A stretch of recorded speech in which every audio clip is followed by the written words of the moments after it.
नमस्कार साथियों, आप सभी का स्वागत है अपने प्यारे YouTube चैनल पे द लर्नर्स हब। आज हम लोग पढ़ेंगे BA, BSc और BCom में अक्सर आने वाले सेमेस्टर 1 का इंग्लिश ऑनर्स पेपर में history of English poetry Elizabethan age to modern period. ठीक है, आज हम लोग का यही मेन चैप्टर रहेगा जिसका हम लोग क्वेश्चन आंसर करेंगे। वो आपका शॉर्ट टाइप होगा, शॉर्ट टाइप होगा और थोड़ा लॉन्ग टाइप भी होगा, जिसमें कम से कम हम लोग 10 क्वेश्चन आज करेंगे और फिर उसके अगले नेक्स्ट डे 10 क्वेश्चन करेंगे। ठीक है, हम लोग लगभग 60 क्वेश्चन के करीब तक पढ़ेंगे। 60 क्वेश्चन, 10-10 क्वेश्चन प्रत्येक वीडियो में। ठीक है, टोटल लगभग 7 या 8 वीडियो आ सकता है। तो बिना समय लिए, बिना देरी किए हम शुरू करते हैं आज का पहला क्वेश्चन। कह रहा है नेम टू इम्पोर्टेंट, पहला question, name two important sonnet sequence of Elizabethan age. किन्हीं दो मुख्य इम्पोर्टेंट सीक्वेंस बताइए एलिजाबेथन एज के। तो एस्ट्रोफेल एंड एस्ट्रेला, ठीक है, जो पब्लिश्ड हुआ था 1591 by sir Philip Sidney, containing 108 love sonnet and Amoretti. It's a second, ये दूसरी है जो पब्लिश हुआ था 1595 में, containing 88 love are the most important sonnet sequence of the Elizabethan age. ये जो दो आपका बुक था, ठीक है, ये जो दो सोनेट था, जो एक आपका फिलिप सिडनी सर के द्वारा पब्लिश कराया गया था और दूसरा एमोरेटी सोनेट जो आपका एलिजाबेथन एज में दिया गया था। और दूसरा क्वेश्चन पे हम लोग आगे बढ़ते हैं। What is the meaning of Astrophel and Stella in the sonnet sequence of Sidney? How many sonnets are there in the sequence? कह रहा है कि एस्ट्रोफेल और स्टेला सोनेट सीक्वेंस में उनका अर्थ क्या है, मीनिंग क्या है। अब सिडनी के द्वारा जो दिया गया था, फिलिप सिडनी के द्वारा। How many sonnets are there in the sequence, कितने सोनेट्स थे सीक्वेंस के अनुसार से। The meaning of Astrophel is a love of the star. Astrophel जो होता है ये स्टार का प्रेम होता है, ठीक है। And are Stella means the star. Stella means भी स्टार होता है और एस्ट्रोफेल मतलब फिल मतलब होता है love, philia. There are 108 sonnet in the sequence, ठीक है, तो 108 सोनेट सीक्वेंस था। Who are the Astrophel and Stella in Sidney sonnet sequence? In Sidney sonnet sequence Astrophel is Sidney himself. समझ रहे लोग ना, एस्ट्रोफेल जो था वो सिडनी खुद थे। And Stella is Penelope Devereux who was the betrothed to Sidney but married with Lord Rich. ये जो पेनोलेप डेरोक्स जो थी, डेवरक्स, ये सिडनी की प्रेम थी, ठीक है, जिन्होंने प्रेमिका जी थी, जो इन्होंने सिडनी से शादी न करने के पश्चात इन्होंने लॉर्ड रिच से शादी किया, ठीक है। अब यहाँ पे देखिए next question 4। Which is the first poem of Edmund Spenser? What type of poetry is it? मतलब कि जो एडमंड स्पेंसर का सबसे पहला पोएम कौन था और वह किस प्रकार का पोएट्री था, ठीक है। तो इसमें देखेंगे answer, when was it published, और ये कब पब्लिश हुआ ये भी पूछ रहा है, ठीक है। तो आंसर आपका यहाँ से, ये तो क्वेश्चन दे दिया है। Edmund Spencer's first poem is the shepherd's calendar. ये जो शेफर्ड्स कैलेंडर जो था, ये एडमंड स्पेंसर का पहला पोएम था, ठीक है, it is a pastoral poem and it was published, ये एक पास्टोरल पोएम था और यह 1579 के करीब ये पब्लिश्ड हुआ था। ठीक है, माइकल ड्रेटन रोट शेफर्ड्स गार्लैंड इन 1593, और जो माइकल ड्रेटन थे ये शेफर्ड्स गार्लैंड जो था इन 1593 इसको पब्लिश किए, इसको लिखे थे। अब आपका 5वां नंबर क्वेश्चन पूछ रहा है, what is Edmund Spenser's greatest work, to what type of the poetry does it belong. Edmund Spenser का सबसे महानतम रचना क्या था। ठीक है, तो Edmund Spenser's greatest work is the Faerie Queene which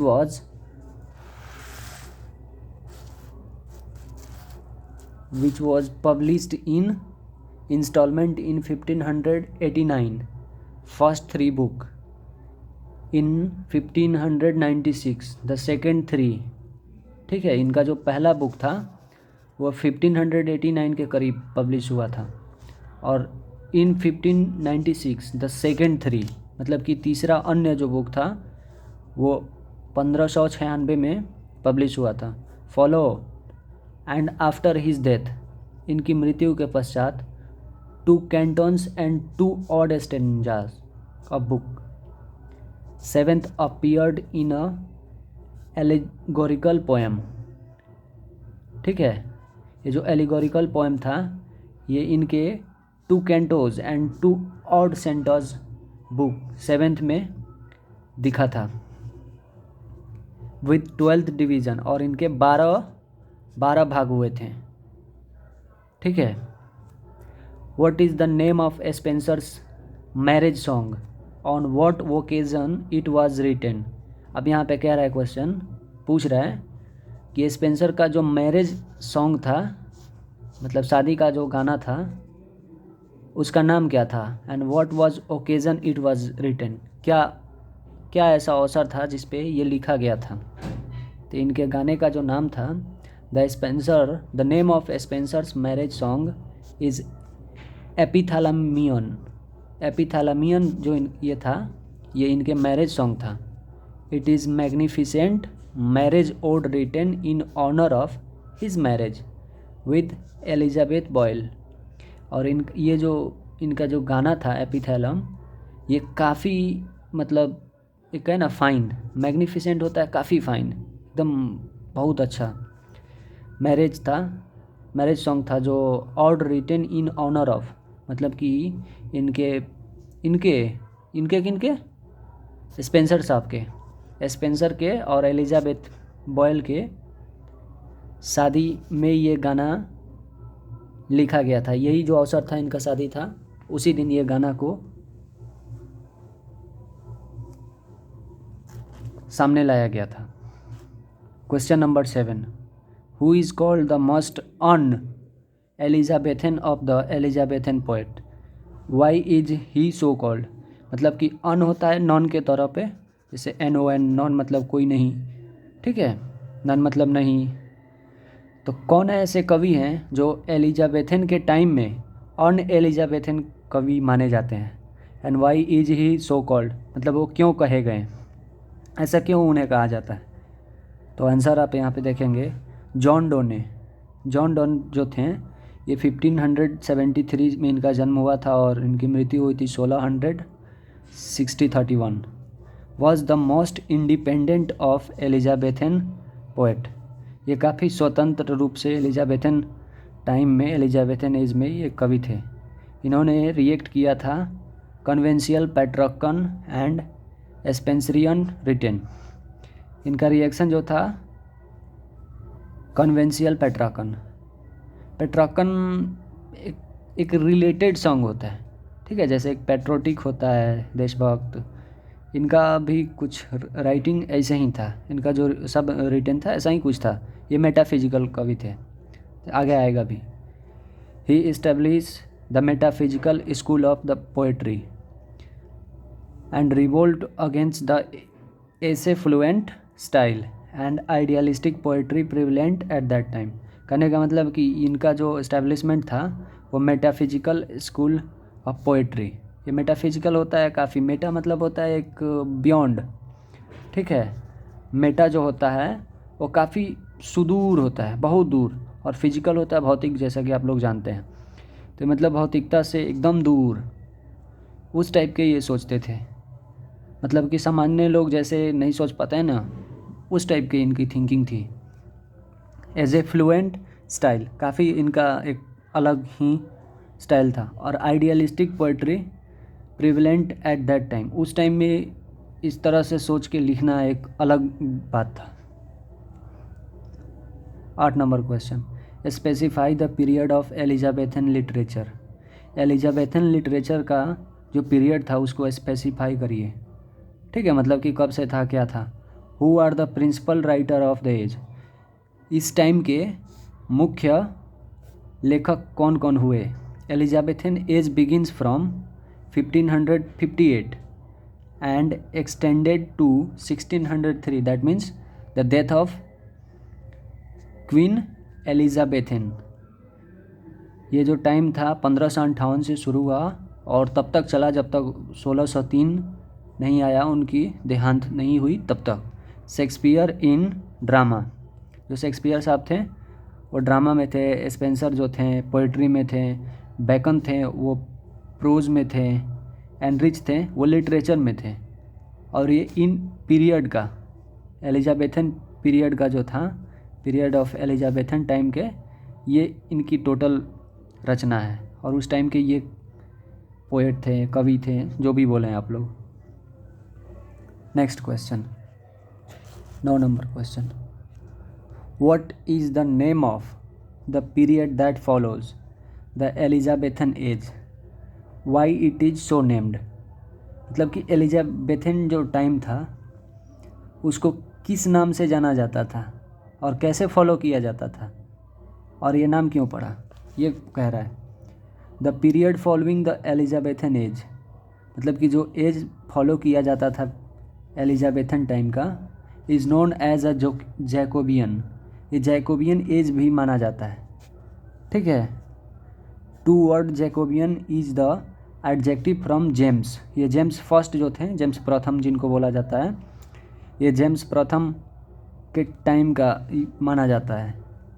succeeded to the throne of England after Elizabeth, मतलब कि जो एलिजाबेथ थी इनके बाद जो जेम्स प्रथम थे, जेम्स फर्स्ट जो था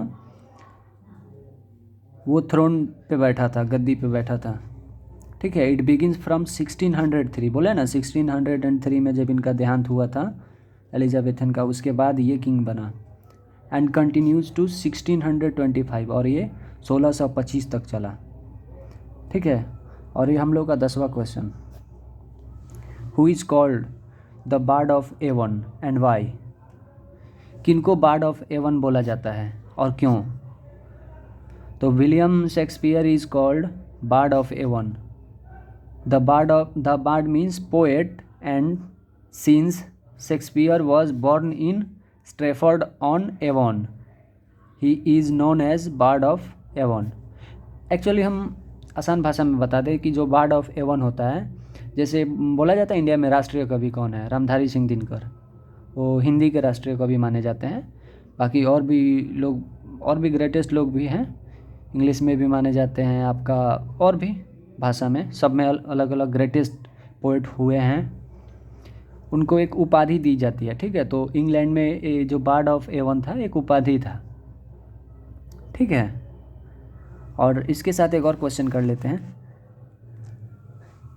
name 2 long poems of Shakespeare. Shakespeare के 2 लंबे पोएम्स को नाम दे। इनका जो 2 लंबा पोएम था इनका नाम बताइए। The 2 long poems of Shakespeare are, Shakespeare के 2 लंबे, 2 सबसे बड़े पोएम हैं जिनका नाम है Venus and Adonis and the rape of Lucrece, ठीक है। ये जो वीनस एंड एडोनिस था ये इनका फर्स्ट लॉन्गेस्ट पोएम बोला जाएगा, poem. And the second rape of Lucrece, ठीक है, दूसरा लुक्रेसी है।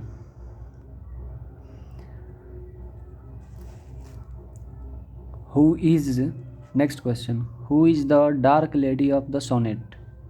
डार्क लेडी किनको कहा जाता है सोनेट में, ये लिखा गया है किन के द्वारा, डार्क लेडी विलियम शेक्सपियर के द्वारा। एमोंग 154 सोनेट ऑफ शेक्सपियर, मतलब कि जो 154 सोनेट लिखे थे शेक्सपियर, उनमें से 126 sonnet were address to a friend. जो 126 जो पोएम था, 126 जो सोनेट था, वो इनके फ्रेंड को एड्रेस किया जाता है, इनके फ्रेंड के लिए ही दिया गया था। And the rest to the dark lady, बाकी जो बचा था आपका 28, ठीक है, 28, द डार्क लेडी में रेफर टू मैरी फिस्टन। ये जो 28 पोम्स जो लास्ट बचा है, जो सोनेट था इनका, ये जाता है डार्क लेडी को, ठीक है, जो रेफर टू मैरी फिटन, जो फिटन से शादी करी थी, फिटन से इनका ब्याह हुआ था। The made of queen Elizabethan, अब देखिए यहाँ पे ये जो फिटन थी ये मेड थी, सॉरी डार्क लेडी जो थी ये एलिजाबेथ, जो क्वीन एलिजाबेथ थी उनकी दासी थी, ठीक है। और हम लोग आगे और क्वेश्चन लाएंगे, तब तक आज हम लोगों ने किया लगभग 10-11 क्वेश्चन, टोटल 11 या 12 क्वेश्चन। फिर अगले वीडियो में ट्राई करेंगे का कम से कम 10 या 12 क्वेश्चन ऐसे ही बने, ठीक है। और इसका ट्राई आप लोग बार बार करिए, एग्ज़ाम में अक्सर आते हैं। और मिलते हैं तब तक नए वीडियो के साथ, नए क्वेश्चंस के साथ और नए जोश के साथ। तब तक के लिए धन्यवाद। जय हिंद।